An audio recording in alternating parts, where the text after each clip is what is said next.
Video देखने के पहले कृपया इस वीडियो को लाइक करें, सब्सक्राइब करें और शेयर करें ताकि दूसरे लोगों को भी इसका फ़ायदा मिल सके। धन्यवाद। हेलो माय डियर स्टूडेंट्स, आप लोगों ने नीट के बारे में जाना है, कैसे सेमी मॉडल नीट का प्रयोग हो सकता है। अब एक और सेमी मॉडल डेयर है, उसके बारे में भी जानेंगे और उसका प्रयोग कैसे होता है ये समझेंगे। तो डेयर का अर्थ साहस करना होता है।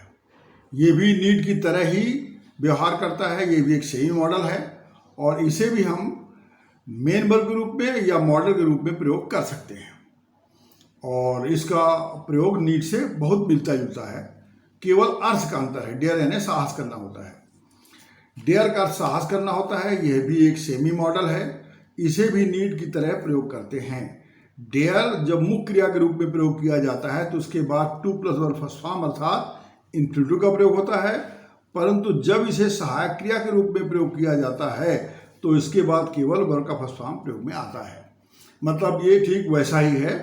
इसके एग्जाम्पल से हम समझ लेते हैं। पहले यहाँ डेयर को मुख्य क्रिया के रूप में प्रयोग किया गया है, मेन वर्ब के रूप में यूज किया गया है, यानी डेयर और उसके बाद में टू और वर्ब का फर्स्ट फॉर्म आएगा। जैसे यहाँ पर he will not dare to come here. ध्यान रहे, इसमें जो डेयर वाला प्रयोग है वो केवल निगेटिव या इंट्रोगेटिव में ही होता है। साधारण वाक्य में इसका प्रयोग नहीं होता है, तो या तो नकारात्मक होता है या प्रश्नवाचक होता है। साधारण वाक्य में इसका प्रयोग बहुत ही रेयर है, जो नहीं देखने को मिलता है। तो यहाँ पर आप देख रहे हैं ये वाक्य नकारात्मक है, he will not dare to come here. तो अब यहाँ पर ध्यान रखने की बात है कि अगर हम यहाँ पर डेयर के पहले कोई हेल्पिंग वर्ब लगा देते हैं, जैसे यहाँ पर विल लगा दिया आपने, तो डेयर यहाँ पर मेन वर्ब हो गया, अतः इसके बाद टू प्लस वर्ब का फर्स्ट फॉर्म आएगा। लेकिन अगर हम डेयर को ही हेल्पिंग वर्ब बना दें तो फिर ये मॉडल हो जाएगा। जैसे आप यहाँ पर देख रहे हैं, he dare not come here, जैसे he can not come here, he should not come here, तो यहाँ पर डेयर मॉडल हो गया। तो ये जो इस कॉलम में डेयर एक मॉडल के रूप में दिखाया गया है, जिसमें डेयर नॉट या अन्य शब्दों का प्रयोग करके हम इसमें इसको मॉडल के रूप में प्रयोग कर देते हैं। तो यहाँ हमने डेयर को सहायक क्रिया के रूप में इस्तेमाल किया है, इसलिए मॉडल हो गया। तो मतलब दोनों का वही है, वो यहाँ आने का साहस नहीं करेगा और वो यहाँ आने का साहस नहीं करेगा। अब ये हमारी इच्छा के रूप में है, हमारी इच्छा है कि हम ये प्रयोग करना चाहते हैं या ये प्रयोग करना चाहते हैं।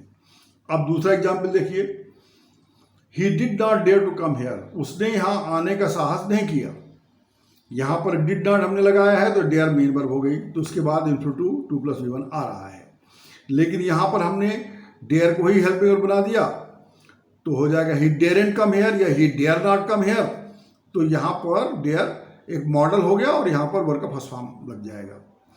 तो उसने यहाँ आने का साहस नहीं किया और इसका मतलब ये होगा वो उसने यहाँ आने का साहस नहीं किया, या इसका मतलब फ्यूचर में भी हो सकता है यहाँ पर, क्योंकि वो यहाँ आने का साहस नहीं करेगा, ये अर्थ भी हो सकता है इसमें, क्योंकि स्पष्ट नहीं रहता इसमें।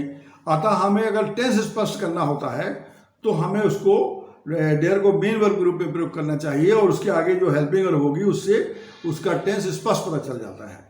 लेकिन इस स्थिति में डेयर का टेंस पता जो है हमें कॉन्टेक्स्ट अर्थात प्रसंग से लगाना पड़ता है कि वास्तव में किस संदर्भ में बात कही जा रही है, और वही टेंस लागू होता है।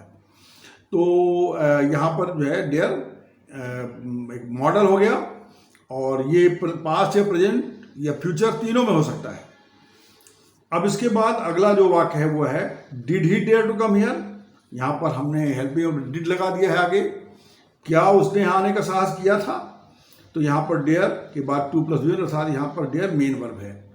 अब यहाँ पर ऐसा भी हो सकता है, how dare you talk like that, तुमने इस प्रकार बात करने का साहस कैसे किया। यहाँ पर हाउ के क्वेश्चन वर्ड लग गया हाउ, और डेयर इसमें आगे सहायक क्रिया के रूप में आ गया, अतः ये मॉडल है।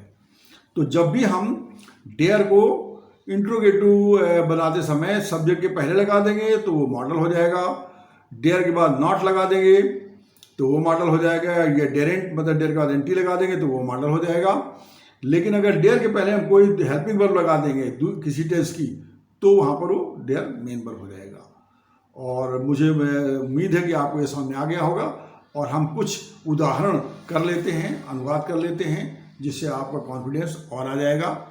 जैसे वो यहाँ आने का साहस नहीं करेगा। तो ये यहाँ पर हमारे सामने पहले हम इसको मतलब मेन वर्ब ग्रुप बनाते हैं हेल्पिंग वर्ब लगा करके। तो ये फ्यूचर में है तो हो जाएगा he will not dare to come here, और ये फुल स्टॉप। अब अगर इसको चाहें तो हम डेयर को हेल्पिंग वर्ब बना के मॉडल बना सकते हैं इसमें, तब ये हो जाएगा he dare not come here, अथवा हम इसको ऐसा भी लिख सकते हैं ही डेरेंट कम हियर, ऐसा भी कर सकते हैं। डेयर नॉट या डेरेंट उसको शॉर्ट में कर सकते हैं।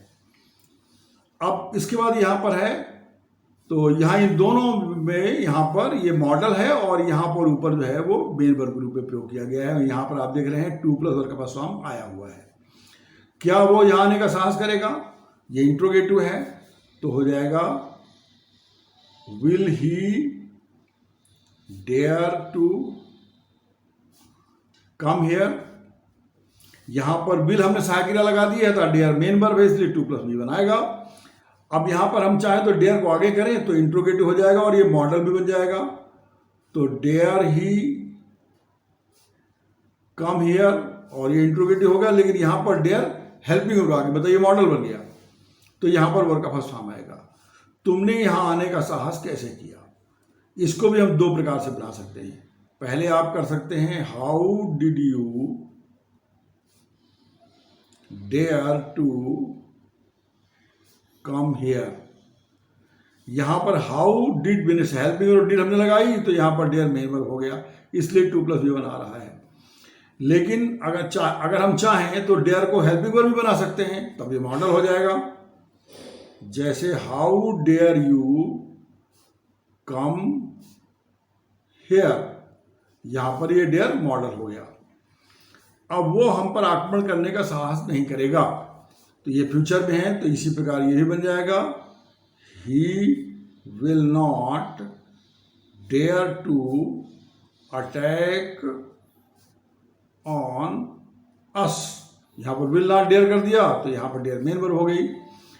अब इसके बाद हम चाहें इसको तो डेयर को जो है हम मॉडल बना सकते हैं, तो इसको हम कर देंगे ही डेयर नॉट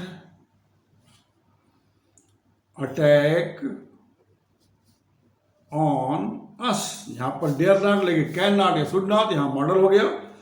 और हम चाहें तो डेयर को शॉर्ट भी कर सकते हैं, तो ये हो जाएगा ही डेरेंट, मतलब यहां पर एंटी शॉर्ट हो गया, ही डेरेंट अटैक ऑन अस। और इस प्रकार से इन दोनों में ये मॉडल हो गया।